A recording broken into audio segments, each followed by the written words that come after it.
In a world where streaming dominates and cable TV is struggling to survive, two giants have come together. Charter Communications and Cox have announced a $34.5 billion merger that could change the entire U.S. media industry. But here's the real question. Will this merger save cable, or is it just the last move before the fall? Let's rewind. Back in 2010, over 100 million Americans were using cable TV. Everyone had heard of Spectrum, Comcast, Cox, and DirecTV. Fast forward to 2025.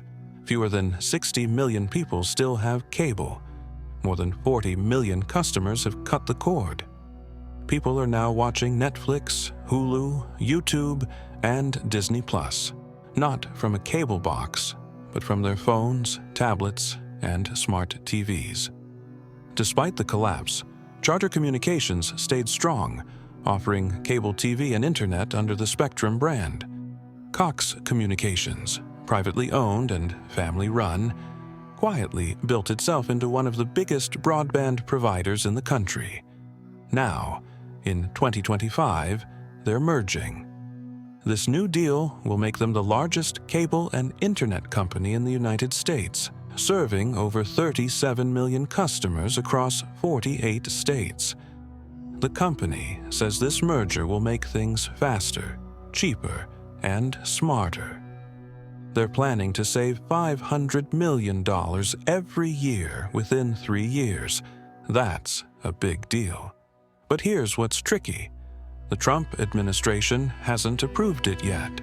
And these days, big tech and media mergers don't get approved easily. To get ahead of that, Charter and Cox made a smart move.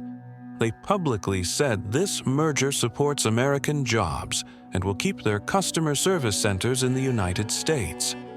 They even promised to stay politically neutral, maybe to avoid any conflict with the current administration. On Wall Street, the reaction has been positive.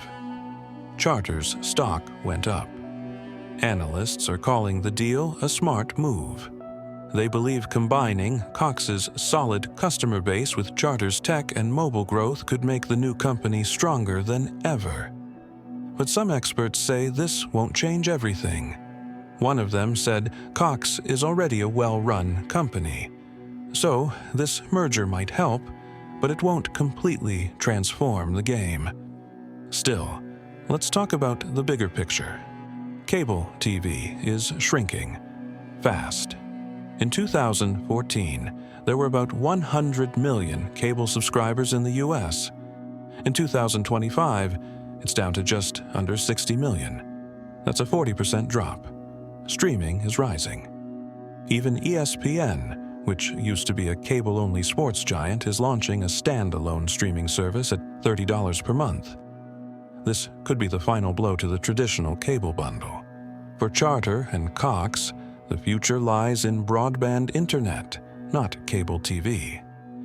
They know it.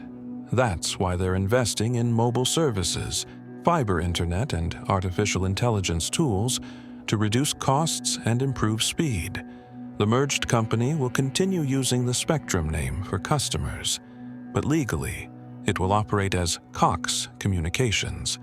They're hoping that their combined size will give them more power to compete with streaming companies like Netflix and Amazon. But here's what it means for you. If you're living in an area where Cox or Spectrum provides service, you might see some improvements. Internet could get faster. Customer service might become more efficient. Prices might even get better due to competition. But be careful. Fewer cable companies also means less competition in some areas. And when there's less competition, companies may eventually raise prices. So, is this merger a smart business move? Or a desperate attempt to hold on? That depends on what happens next. If they adapt fast, focus on broadband, and innovate, this could be the beginning of a new kind of cable company. One that focuses on internet, mobile, and smart services. But if they don't move quickly, even this merger won't stop the slow death of cable TV. The future is coming fast, and this merger may be just the beginning of an even bigger transformation.